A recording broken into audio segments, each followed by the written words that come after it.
ஆகவே இந்த புதிய அரசும் அனைவருக்குமான அரசாக உங்களுக்கு வாக்களிக்காத மக்களுக்குமான அரசாக செயல்படும்னு நான் விரும்புகிறேன். இந்த நேரத்தில் இன்னொரு விஷயத்தையும் இங்கே நினைவுபடுத்த விரும்புகிறேன். மாண்புமிகு பேரவைத் தலைவர் அவர்களும் மாண்புமிகு முதலமைச்சர் அவர்களும் இன்னைக்கு எதிர்க்கட்சி தலைவராக இருக்கிற நானும் ஒரே காலேஜில் படித்த ஓல்டு ஸ்டூடெண்ட்ஸ். ஒரே காலேஜில் நாம் படிச்சிருந்தாலும் அரசாங்கத்தை நடத்துறதுல திமுக தான் சீனியர் பேட்ச்.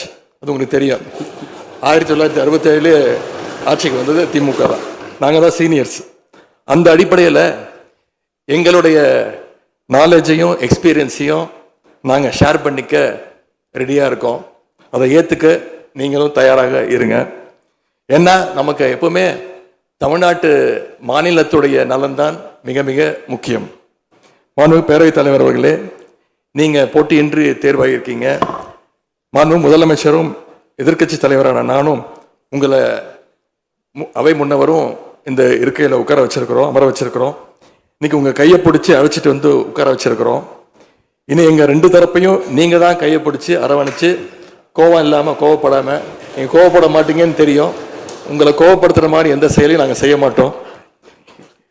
சட்டமன்ற ஜனநாயகத்தில் ஆளுங்கட்சி காதுகளாகவும் எதிர்கட்சி குரலாகவும் இருக்க வேண்டும். அதில் தான் இந்த அவையுடைய பெருமை நிச்சயம் அடங்கி இருக்கு.